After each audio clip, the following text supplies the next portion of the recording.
Chapter 1. You are listening at FameTV.info. Translator. Atlas Studios Editor. Atlas Studios Nation, Changyang Prefecture, Qinghe City. Little Su, wake up. It's time to work. Su Jingxing, who was groggy from sleep, heard the call.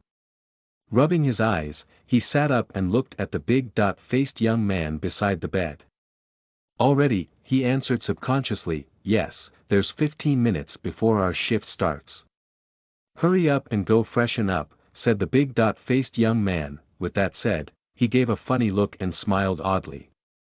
Speaking of which, who's Wanrong? Even in your dreams, you were calling out her name. She must be quite the looker, huh? You were hearing things, said Su Jingxing, yawning as he got out of bed. You can continue talking nonsense while I'll go wash up. Huh, getting shy. Looking pleased, the big-faced youth continued his teasing. There's nothing to be shy about. I've been there before, the age where you start feeling things towards girls. It's normal to fall for pretty girls. There's no need to feel embarrassed about it, heh. Su Jingxing ignored him. He put on his clothes and walked into the bathroom. As he peed, he sighed faintly. How he wished it was a pretty girl. Unfortunately, Wanrong, or rather, it was Wanrong. Not only was Wanrong not a girl, he was his enemy. Well, to be precise, the enemy of the original Su Jingxing. That's right, Su Jingxing had transmigrated.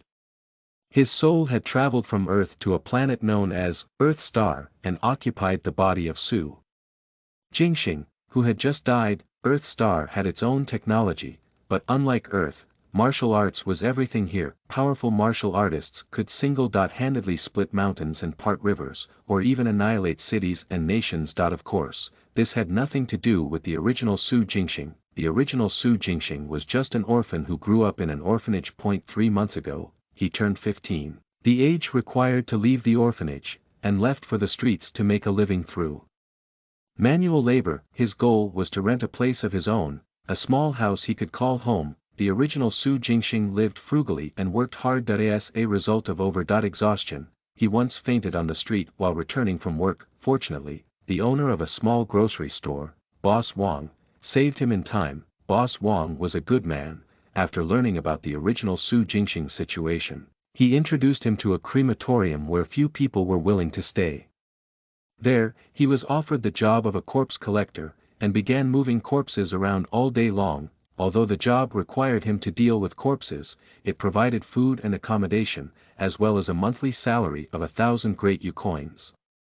The original Su Jingxing was very satisfied. 3 days ago, after receiving his first month's pay, he excitedly bought a bunch of delicious food on the way back as a present for Boss Wang. When he reached Boss Wang's store, he discovered to his surprise that a new owner had taken over. He inquired about the previous owner's whereabouts, and learned that Boss Wang had been killed. Not only was Boss Wang killed, but his wife and daughter as well. The one who murdered them was a martial artist named Wanrong. The original Su Jingxing was taken aback. When he got back to the crematorium, he was in a stupor. As a result, while he was moving a corpse up the stairs, he missed his footing and fell. Death came swiftly when his head hit the ground, and that was when Su Jingxing transmigrated into his body and assumed control. Even though he died, his obsession did not dissipate. Kill Wanrong and avenge Boss Wang. That was the obsession of the original Su Jingxing. A favor of a drop of water ought to be repaid with a gushing spring. The kindness that Boss Wang had shown was enough reason for the original Su Jingxing to pledge vengeance.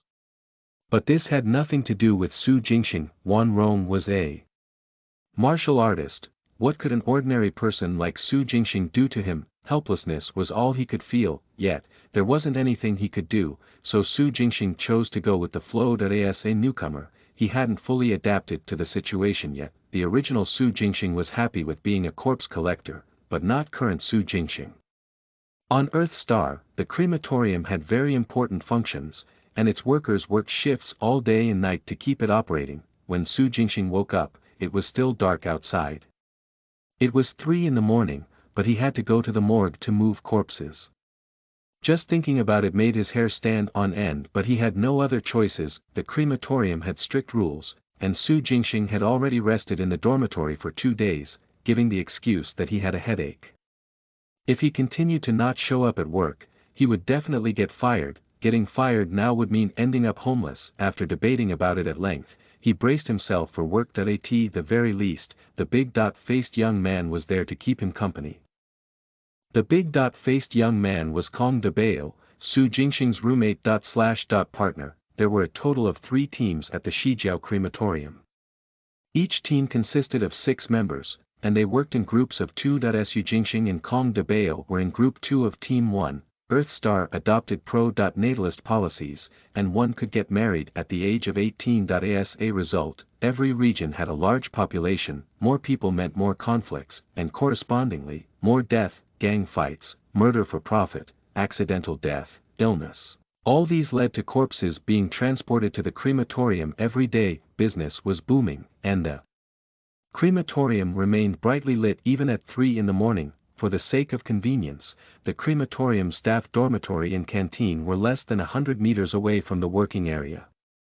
Luckily, the air was kept clean through special air purifying techniques. After a few minutes of walking, Su Jingxing and Kong DeBao arrived at the working area. And the changing room. The 2 of them slipped into their work clothes before heading to relieve the previous group. After some additional preparation, they stepped into the morgue. Kong DeBao led the way, and Su Jingxing tagged behind him. Mechanically, they approached a corpse discovered. Would you like to extract it? What? Su Jingxing paused. For some reason, a notification had popped up in his head. Could it be, what's the matter, little Su? Asked Kong DeBao, confused by Su Jingxing's inaction. Oh, it's nothing. Putting aside the questions in his mind, Su Jingxing came back to his senses. Together with Kong DeBao, they loaded a corpse into a bag. At the crematorium, if the corpse belonged to someone who had relatives, a farewell ceremony would be arranged before the cremation. Otherwise, they would go straight into the incinerator. A good example of the latter would be the corpse that lay in Su Jingxing and Kong DeBao's cart, which no one had come forward to identify. These types of corpses were easier to deal with. They could just load them onto a cart and send them to the incinerator room. Nothing strange happened during the trip, though there was some exertion involved. After all, corpses were considerably heavy. By now, Su Jingxing had grown somewhat comfortable with the job. It wasn't as scary as he had imagined, and it provided enough for him to settle down temporarily. In fact, not only was he no longer afraid, he was starting to get interested. Corpse discovered. Would you like to extract it? The notification that intruded Su Jingxing's mind stuck with him, all the way until the corpse was inside the incinerator room. What's going on? Having put everything together, Su Jingxing had a hunch. However, he needed to verify it, and the way to do that was easy. He just had to continue moving corpses. As he had expected, corpse discovered. Would you like to extract it? Corpse discovered. Would you like to extract it? Every time Su Jingxing got close to a corpse, the same notification popped up in his head, and once he got further away from the corpse, the notification faded away. This validated Su Jingxing's assumption. He shared the same trait as all other transmigrators. He too had some form of a cheat ability, and it was related to corpses. Would you like to extract it?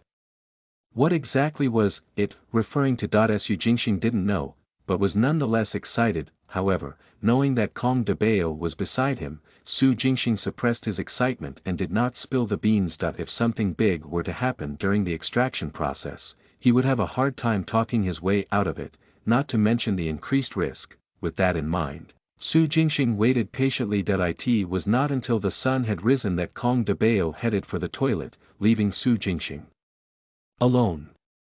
Swiftly, he walked into the morgue and stopped before a random body. Corpse discovered.